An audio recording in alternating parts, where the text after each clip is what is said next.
الحمد لله وكفى وسلام على عباده الذين اصطفى. أما بعد فأعوذ بالله من الشيطان الرجيم. بسم الله الرحمن الرحيم. إن الله وملائكته يصلون على النبي يا أيها الذين آمنوا صلوا عليه وسلموا تسليما. عن عائشة رضي الله تعالى عنها قالت قال رسول الله صلى الله عليه وسلم من أحدث في أمرنا ما ليس منه فهو رد أو كما قال عليه الصلاة والسلام. اللهم صل على محمد وعلى آل محمد كما صليت على إبراهيم وعلى آل إبراهيم إنك حميد مجيد. اللهم بارك على محمد وعلى آل محمد كما باركت على إبراهيم وعلى آل إبراهيم إنك حميد مجيد. کل کی نشست میں آپ حضرات کے سامنے پوری فائل کا جو خلاصہ ہے اجمالی طور پر وہ 4 باتیں ہیں ان کا ذکر کیا تھا کہ ہم نے اس فائل میں 4 باتیں پڑھنی ہیں. نمبر 1 سنت اور بدعت کی تعریف. نمبر 2 سنت کی اہمیت اور بدعت کی مذمت. نمبر 3 بدعت کو پہچاننے کے چند اصول. نمبر 4 بدعت پہ پیش ہونے والے شبہات، اعتراضات، اشکالات اور ان کے تشفی و تسلی بخش جوابات. تو 2 باتیں آپ حضرات کے سامنے آ چکی تھی. تو آج اس نشست میں تیسری بات کو قدر تفصیل کے ساتھ انشاءاللہ آپ کے سامنے پیش کیا جائے گا. تیسری بات کیا ہے کہ بدعت کے پہچاننے کے اصول. وہ کون سے اصول ہیں جن کی بنیاد پہ ہم سمجھ سکتے ہیں، ہم پہچان سکتے ہیں کہ یہ عمل، یہ فعل سنت نہیں بلکہ بدعت ہے. یہ عمل، یہ فعل ایسا نہیں ہے جس کا حکم اللہ کے نبی نے دیا ہو یا نبی علیہ الصلوۃ والسلام کے شاگرد صحابی نے دیا ہو یا صحابی کے شاگرد تابعی نے دیا ہو یا تابعی کے شاگرد تبع تابعی نے دیا ہو یا اسلاف سلف صالحین میں کسی چیز کا ثبوت ملتا ہو، بلکہ یہ قول و فعل و عمل ایسا ہے جس پہ خدا کی ٹکرار ہوتی ہے، اللہ رب العزت کی لعنت ہوتی ہے.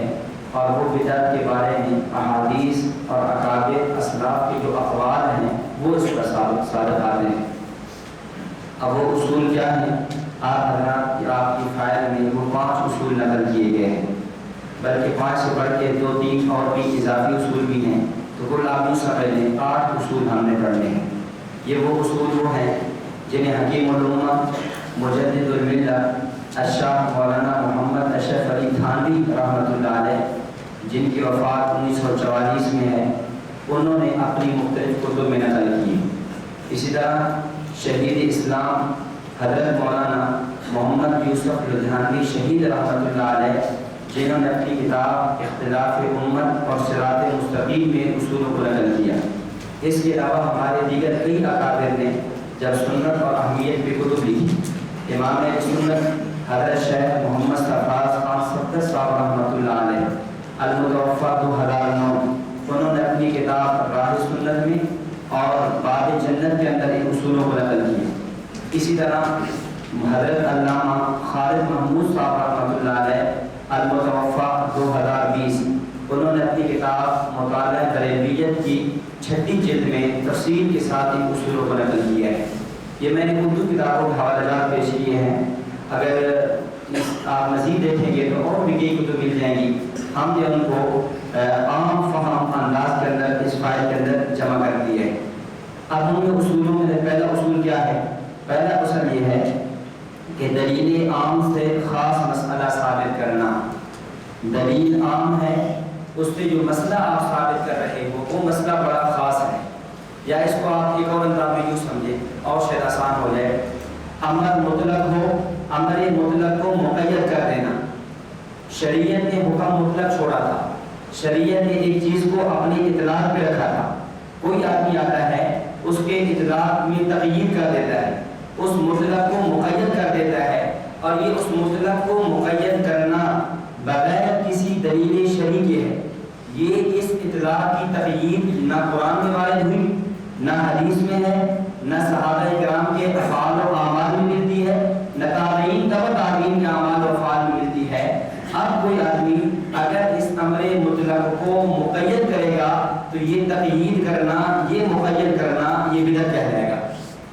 مثال کے طور پہ قرآن کریم میں اللہ رب العزت نے درود شریف کی مقام، درود شریف کا مرتبہ، عظمت، اہمیت بیان فرمائی. ان اللہ و ملائکتہ یصلون علی النبی یا ایھا الذین آمنوا صلوا علیہ وسلموا تسلیما. درود شریف کی اہمیت بیان ہوئی ہے. احادیث مبارکہ میں دیکھیں آپ علیہ الصلوۃ والسلام نے فرمایا من صلی علی واحدہ صلی اللہ علیہ عشرہ، جو میرے اوپر ایک دفعہ درود بھیجے گا اللہ رب العزت اس پر 10 مرتبہ رحمتیں بھیجے گی. حضرت عبداللہ بن مسعود رضی اللہ تعالیٰ عنہ کی روایت جامع ترمذی میں موجود ہے. آپ علیہ الصلوۃ والسلام نے فرمایا ان اول الناس بی یوم القیامہ اقربهم علی شفاعۃ اکثرهم علی صلاۃ، کہ قیامت کے دن سب سے زیادہ میرے قریب شفاعت کے وہ ہوگا جو مجھ پر درود شریف کی کثرت کرنے والا ہوگا. اب کتب احادیث میں قرآن و سنت میں درود شریف کے بڑے فضائل وارد ہوئے. اب کوئی آدمی درود شریف کے ان فضائل کو دیکھ کر اس درود شریف کو خاص کرنے کسی خاص موقع پہ مثلا کہتا ہے کہ یہ درود شریف کے فضائل بہت وارد ہوئے ہیں لہذا آذان سے پہلے درود پڑھ لیا جائے، چونکہ درود کے فضائل بہت زیادہ وارد ہوئے ہیں، آذان کے بعد درود پڑھ لیا جائے. درود شریف کے فضائل بہت زیادہ ہوئے ہیں، اقامت سے پہلے پڑھ لو. درود شریف کے فضائل بہت زیادہ ہیں، نماز کے اندر پہلی رکعت میں پڑھ لو. درود شریف کے فضائل بہت زیادہ ہیں، قبر میں مردے کو دفن کرتے ہوئے پڑھ لو. اب یہ جو اس طرح کا کرنا ہوگا امر مطلق ہے، درود شریف پڑھنا مطلق ثابت ہے، اس کو اپنے اطلاعات میں رکھا جائے گا. اس کو کسی خاص موقع پہ مقید کرنا، متعین کرنا یہ بدعت کہلائے گا. اب آپ اس پہ دیکھیں حضرات صحابہ کرام رضوان اللہ علیہم اجمعین کی زندگی سے اس کی کئی مثالیں ملتی ہیں. کئی ایسے آپ کو حدیث میں اقوال، اعمال، افعال ملتے ہیں کہ جب کسی صحابی نے یا کسی تابعی نے کوئی کسی کام کو مقید کیا تو فوراً وقت کے صحابی اس پہ نکیر کی ہے. مثال کے طور پہ جامع ترمذی میں حضرت نافع رحمہ اللہ حضرت عبداللہ بن عمر رضی اللہ تعالیٰ عنہ کے شاگرد ہیں، وہ یہ روایت کرتے ہیں، فرماتے ہیں ایک مرتبہ حضرت عبداللہ بن عمر رضی اللہ تعالیٰ عنہ کے سامنے ایک آدمی نے چھینک ماری. جب چھینک ماری تو چھینک مار کے اس نے فوراً پڑھا الحمدللہ الصلاۃ والسلام علی رسول اللہ. چھینک ماری کیا پڑھا الحمدللہ الصلاۃ والسلام علی رسول اللہ. حضرت عبداللہ بن عمر رضی اللہ تعالیٰ عنہ کا فوراً رنگ متغیر ہو گیا، چہرہ بدل گیا یا پھر چہرے پہ غصے کا اثرات آ جائے اور متوجہ ہوئے. فرمانے لگے یا غلام، اے لڑکے، انا اقول الحمدللہ والصلاۃ والسلام علی رسول اللہ لیس ہکذا علمنا رسول اللہ صلی اللہ علیہ وسلم بل علمنا ان نقول الحمدللہ علی کل حال. کہ اے نوجوان، اے لڑکے، میں بھی پڑھتا ہوں الصلاۃ والسلام علی رسول اللہ، لیکن جو میرے نبی صلی اللہ علیہ وسلم کی مبارک تعلیمات ہیں، جو آپ کا اسوہ حسنہ اس موقع کا ہے، وہ یہ الصلاۃ والسلام علی رسول اللہ پڑھنے کا نہیں ہے، وہ ہے الحمدللہ علی کل حال پڑھنے کا ہے.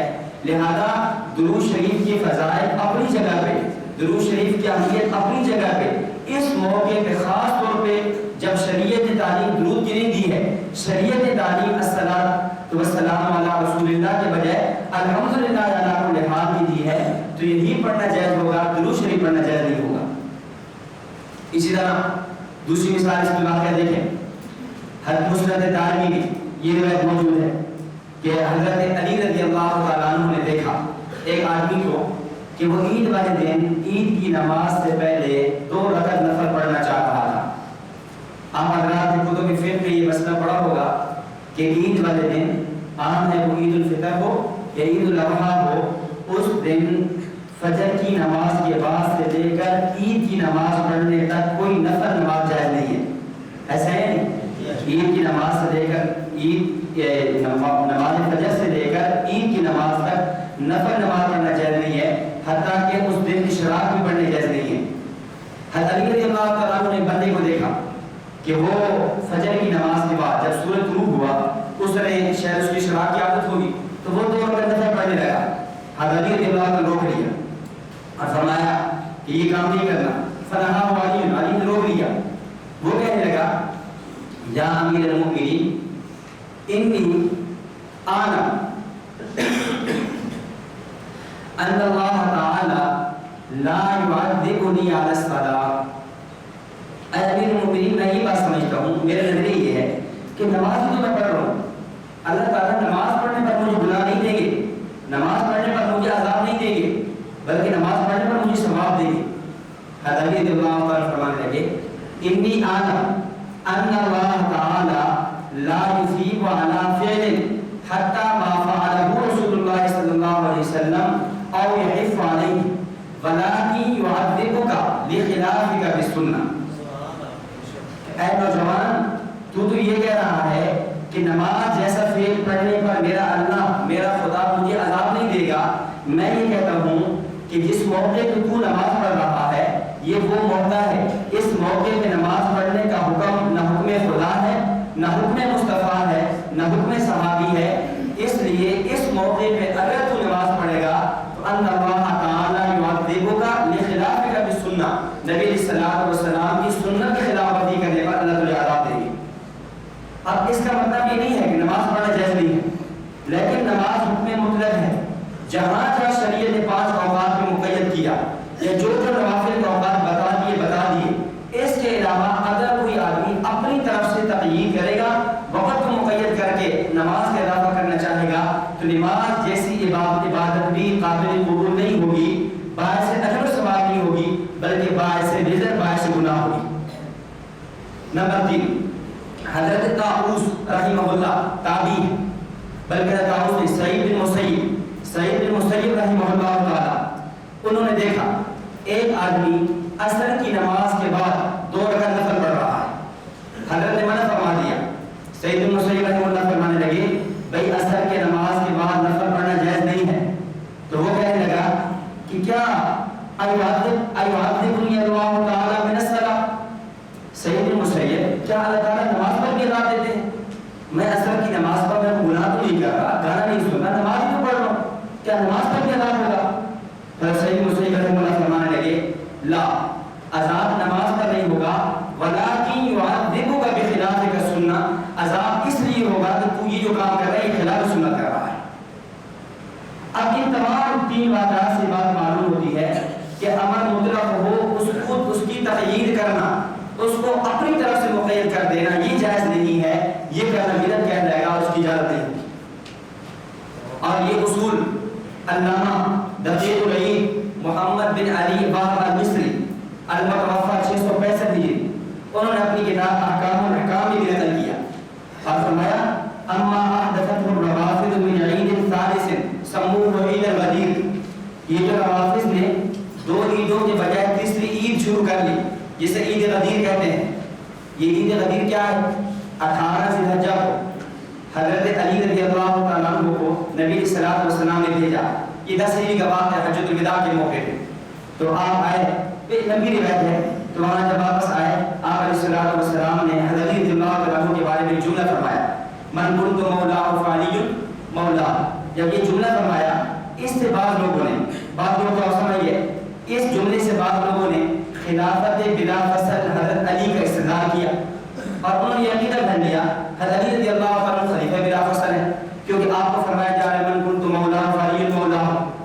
اور اس لیے انہوں نے اس دن کا نام رکھ لیا عید غدیر، غدیر قوم. غدیر قوم ایک تالاب ہے، وہاں پر آپ علیہ السلام نے جملے فرمائے تھے تو عید غدیر کہہ دیا. اب روافض نے یہ تقریباً جا کر 351 ہجری میں ایک بادشاہ گزرا ہے، رافضی بادشاہ حاکم معز الدولہ، اس نے عید غدیر کے نام کی عید ایجاد کی. تو یہ علامہ دقیق العید مصری رحمہ اللہ تعالیٰ اس عید کا رد کر رہے ہیں، فرما رہے ہیں کہ شریعت نے 2 عیدیں ثابت کی ہیں، شریعت سے 2 عیدیں ثابت ہیں. اب کوئی آدمی تیسری عید کو ثابت کرے گا تو یہ ثابت کرنا جائز نہیں ہوگا، یہ گناہ ہوگا، یہ بدعت کہلائے گا. ان میں انہوں نے آپ غور کر دیکھ لیں، انہوں نے بھی کیا ہے تیسری عید شروع کی، اس کا نام رکھا عید غدیر. انہوں نے تیسری عید شروع کی، اس کا نام کیا رکھا عید میلاد النبی.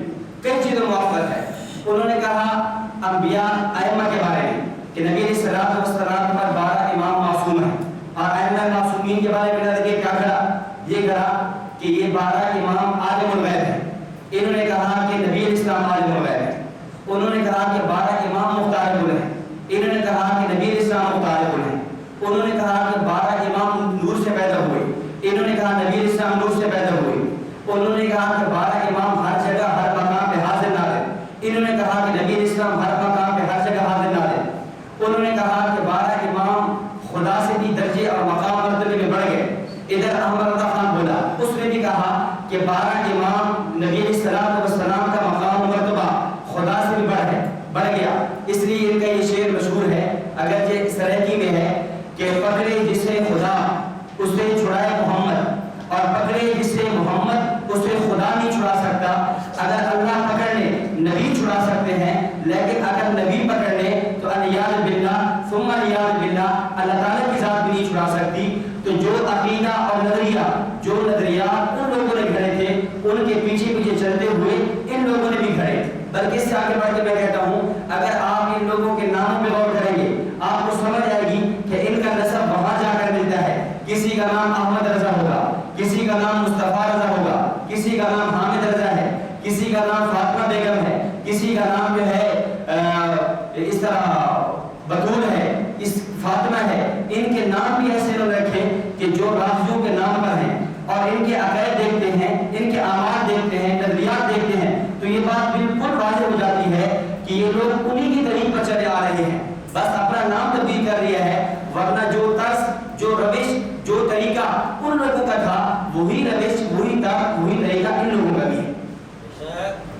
اس لیے میں بات یاد کر رہا تھا کہ انہوں نے تیسری عید گھڑی عید غدیر کے نام سے, انہوں نے تیسری عید گھڑی کس کے نام سے؟ عید میلاد النبی کے نام سے. اب علامہ دقیق العید رحمہ اللہ فرما رہے ہیں کہ یہ جو روافض نے یہ تیسری عید کو مقرر کر دیا, یہ بدعت ہے. کیوں؟ اس لیے کہ كذلك الاجتماع اقامت اشعاره في وقت مخصوص على شيء لم يثبت شرعا. یہ ایسا وقت خاص کرنا ہے جس کا شریعت میں ثبوت نہیں ہے. تو ایسا کام جس کو شریعت نے مطلق چھوڑا اس کو اپنی طرف سے مقید کرنا یہ بدعت کہلائے گا. آج ہم آپ اس پر 2 مثالیں سمجھیں. پہلی مثال دیکھ لیں صلاۃ والسلام کی. اب ہمیں کہتے ہیں کہ جی یہ صلاۃ والسلام سے ہمیں روکتے ہیں, یہ لوگ درود شریف کے منکر ہیں, صلاۃ والسلام سے روکتے ہیں. بھلا صلاۃ والسلام پڑھنا یہ وہ گناہ کا کام ہے. ہم کہتے ہیں پھر حضرت عبداللہ بن عمر رضی اللہ تعالیٰ عنہ نے اس بندے کو درود سے کیوں روکا؟ کیا عبداللہ بن عمر نے درود سے اس لیے روکا تھا کہ الیاذ باللہ وہ درود شریف کے منکر تھے؟ حضرت علی رضی اللہ تعالیٰ عنہ نے اس آدمی کو نفل نماز سے کیوں روکا؟ کیا اس لیے روکا کہ وہ نفل نماز کے منکر ہے؟ حضرت سعید بن مسیب رحمہ اللہ نے اس آدمی کو عصر کے بعد نوافل سے روکا. کیا اس کا یہ مطلب ہے کہ وہ نفل نماز کے منکر ہے؟ ہرگز نہیں. جس طرح عبداللہ بن عمر کے درود شریف سے روکنے کا مطلب درود شریف کا منکر ہونا نہیں ہے, حضرت علی رضی اللہ تعالیٰ عنہ کا نوافل سے روکنے کا مطلب نوافل کا منکر ہونا نہیں ہے, حضرت سعید بن مسیب کا عصر کی نماز کے بعد نوافل سے روکنے کا مطلب نوافل کا منکر ہونا نہیں ہے. اسی طرح آج ہم اذان سے پہلے جو صلاۃ والسلام سے روکتے ہیں, صلاۃ والسلام سے روکنے کا مطلب صلاۃ والسلام کا منکر ہونا نہیں ہے, بلکہ کیا ہے یہ سمجھانا ہے کہ اس موقع پہ نبی علیہ السلام کی تعلیم اذان دینے کے لیے, اذان کے موقع پہ آپ علیہ السلام کی تعلیم صلاۃ والسلام پڑھنے کی نہیں ہے. اب یہ لوگ بیچارے عجیب ہیں, یہ درود شریف کا ہمارے بارے میں انہوں نے نعرہ لگایا یہ درود شریف کے منکر ہے. رئیس المناظرین حجت اللہ حضرت مولانا امیر صفدر اوقافی صاحب رحمہ اللہ بہت بڑے محقق, مدقق اور مفتی گزرے. تو وہ جا رہے تھے تو راستے میں کچھ بگتی بیٹھے ہوئے تھے, سبز پگڑیوں والے طوطے, تو وہ بیٹھے ہوئے تھے. انہوں نے اوقافی صاحب رحمہ اللہ کو دیکھ کر فوراً پڑھنا شروع کر دیا, الصلاۃ والسلام علیک یا رسول اللہ, الصلاۃ والسلام علیک یا رسول اللہ, الصلاۃ والسلام علیک یا رسول اللہ. حضرت قاضی صاحب گزرے, حضرت قاضی صاحب نے کہا بھائی ایک منٹ بات سنو, بھائی میں محمد امین ہوں, میں محمد رسول اللہ نہیں ہوں. مجھے محمد امین کہتے ہیں, محمد رسول اللہ نہیں کہتے. کہ آپ نے مجھے دیکھ کر صلاۃ والسلام پڑھنا شروع کر دیا ہے, میرے پر تھوڑا دیر رہو. تو ان بیچاروں کا مزاج یہی ہے کہ جب بھی کسی دیوبندی کو دیکھیں گے صلاۃ والسلام پڑھنا شروع کر دیں, یہ سمجھانے کے لیے کہ شاید جو دیوبندی صلاۃ کے منکر ہے. بھائی ہم منکر نہیں ہیں, ہم اس موقع کے قائل ہیں جس موقع کا حکم نبی اسلام نے دیا ہے. چنانچہ ہم روضہ رسول اللہ صلی اللہ علیہ وسلم پہ حاضر ہو تو وہاں الصلاۃ والسلام علیک یا رسول اللہ پڑھنے کے قائل ہیں. یہاں ایک اشکال سمجھ لیں. عام طور پہ اہل بدعت صلاۃ والسلام کے حوالے سے ہمارے اوپر ایک شبہ اور اشکال یہ پیش کرتے ہیں کہ جی تھانہ بھونا کی خانقاہ کے اندر حضرت تھانوی صاحب رحمہ اللہ نے ایک مرتبہ الصلاۃ والسلام علیک یا رسول اللہ کا وظیفہ کرایا اور پورا دن حضرت کے تلامذہ خلفاء مریدین صلاۃ والسلام پڑھتے رہے ہیں. تو اگر صلاۃ والسلام پڑھنا جائز نہیں ہے تو حضرت تھانوی اپنی خانقاہ میں صلاۃ والسلام کیوں پڑھوا رہے ہیں؟ اگر یہ جائز نہیں تو یہ شرک ہے یا گستاخی ہے جو بھی ہے یہ فتویٰ تمہارے تھانوی پر بھی جائے گا, اور اگر جائز ہے تو پھر ہمیں کیوں کہتے ہو؟ اب یہ کرا ایک دفعہ حضرت ایک مقام پہ مماتیوں کا اور بریلیوں کا مناظرہ ہو رہا تھا. مناظرہ کا عنوان یہ توحید و شرک تھا. تو دوران مناظرہ جب مماتیوں نے دیکھا کہ اب بات مشکل ہو رہی ہے, کیونکہ ان کی تیاری تو صرف ہمارے خلاف ہوتی ہے نا, تو اب بات تو مشکل ہو رہی ہے, آگے سولوشن بات کرنا مشکل ہے, تو انہوں نے حضرت اوقاتی صاحب رحمہ اللہ کو بلا لیا. ویسے تو اوقاتی کو ماسٹر کہتے ہیں, لیکن جب خود پھنسے تو اب کس کو بلا دیا؟ حضرت اوقاتی کو بلا دیا بریلیوں کے مقابلے میں. وہ سمجھتے تھے یہ بھار فن مولا ہے, یہ تو بریلوی ہے, رافضی ہے, عیسائی ہے, شیعہ ہے, جو بھی ہے. حضرت رحمہ اللہ کو منٹوں سیکنڈوں میں گرفتار کروا دیتے, تو ان کو بلا دیا. حضرت قاضی صاحب جب وہاں گئے تو حضرت قاضی صاحب نے مماتی کے چہرے کو دیکھا جو صدر جو مناظر تھا. تو حضرت کو کچھ ایسا شخص ہوا کہ یہ بندہ جو ہے نا مماتی سے لگ رہا ہے, ظاہر جس بندے کا فن ہوتا ہے وہ سمجھ جاتا ہے. اس سے پوچھا بھائی آپ مماتی تو نہیں ہو؟ تو اس نے کہا نہیں حضرت میں تو دیوبندی. ٹھیک بات چلی. دوران مناظرہ بریلوی نے یہ دلیل پیش کی. بریلوی نے کہا کہ بھائی اگر صلاۃ و سلام پڑھنا جائز نہیں ہے تو تم جسے تم حکیم الامت کہتے ہو, تمہارے اشرف علی تھانوی نے اپنی خانقاہ تھانہ بھون کے اندر صلاۃ و سلام کیوں پڑھا تھا؟ تو اب جو مماتی مولوی تھا وہ کھڑا ہوا جو مناظر تھا, تو اس نے کہا کہ اگر اشرف علی تھانوی نے بھی صلاۃ و سلام خانقاہ میں پڑھا وہ بھی مشرک. حضرت قاضی ہو گیا ہے بھائی تیرا دماغ ٹھیک ہے, خاموش ہو جا, مجھے بولنے دے, یہ تو کیا کہہ رہے ہیں؟ حضرت قاضی صاحب کھڑے ہوئے. حضرت قاضی صاحب فرمانے لگے بھائی یہ جو بات ہے نا حضرت تھانوی نے اپنی خانقاہ کے اندر صلاۃ و سلام پڑھا ہے, یہ باتیں آپ دکھائیں کہاں لکھا ہے, یہ باتیں پورے پڑھ کے سنائیں. وہ بریلی کہنے لگا بھائی میں تو نہیں پورا سنا تھا. حضرت فرمایا بھائی باتیں پورا پڑھ کے سناؤ نا, حضرت نے جو خانقاہ کے اندر پڑھا تھا وہ کیوں پڑھا تھا, اس کی وجہ کیا بنی تھی, وہ پورا سنو. وہ کہتے نہیں میں پورا نہیں پڑھتا. جو سارے سمجھ سے معتدل آدمی تھا وہ کہنے لگا بھائی پورا سنا تو کیا حرج ہے. تو حضرت فرمایا بھائی یہ پورا نہیں سنائے گا, میں سناتا ہوں حضرت تھانوی نے خانقاہ کے اندر الصلاۃ والسلام کیوں پڑھا تھا, مجھ سے سنو. اب وہ بات ہے کیا ہے؟ فرمایا وہ ہوا یوں کہ علامہ ظفر احمد عثمانی رحمۃ اللہ علیہ المتوفی 1974 وہ جا رہے تھے عمرے پہ, یا حج کا سفر تھا یا عمرے کا تھا, حرمین شریفین کا سفر تھا. تو حضرت تھانوی صاحب رحمہ اللہ چونکہ ان کے استاد بھی تھے اور ان کے جو ہے نا چچا بھی تھے, تو وہ فرمانے لگے کہ آپ جاؤ اور جا کر روضہ رسول پہ میرا سلام پیش کر دینا. تو مولانا ظفر احمد عثمانی چلے گئے اور خدا کا کرنا ایسا ہوا کہ وہاں جا کر روضہ رسول صلی اللہ علیہ وسلم پہ آپ کا سلام پیش کرنا بھول گئے.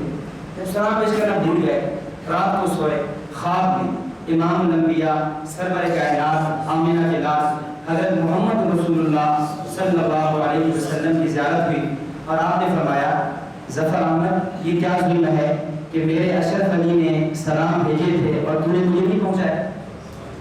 تو مولانا ظفر احمد کہنے لگے یا رسول اللہ میں تو بھول گیا تھا. فرمایا چلے یہ بھول گیا تو بھول گئے, یہ نہ بھولنا, جا کر اشرف علی کو میرے سلام بھی پیش کر دینا, اور اشرف علی بدعات کے خلاف سنت کی اہمیت دین کا بڑا اچھا کام کر رہے ہیں. یہ کہا اور فرمایا یہ خواب ختم ہو گیا. مولانا ظفر احمد واپس آ گئے, حضرت تھانوی ملے, حضرت تھانوی سے حضرت تھانوی صاحب رحمہ اللہ نے سفر کے حالات پوچھے. تو مولانا ظفر احمد عثمانی صاحب سے پوچھا کہ میرا سلام پیش کیا تھا.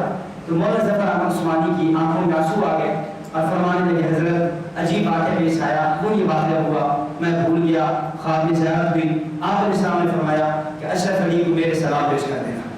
جب حضرت تھانوی نے یہ جملہ سنا کہ اللہ کے نبی نے یہ فرمایا کہ اشرف علی کو میرے سلام پیش کر دینا, جب یہ کہا حضرت تھانوی کی آنکھوں میں آنسو شروع ہو گئے, وجہ کی کیفیت طاری ہو گئی, عجیب کیفیت بن گئی, اور فوراً پڑھا الصلاۃ والسلام علیک یا رسول اللہ. پھر پوچھا ظفر احمد اللہ کے نبی نے کیا فرمایا؟ تو مولانا ظفر احمد عثمانی نے کوئی جملہ نقل کیا. پھر آپ نے پھر پڑھا الصلاۃ والسلام علیک یا رسول اللہ. پھر سے بار 4 بار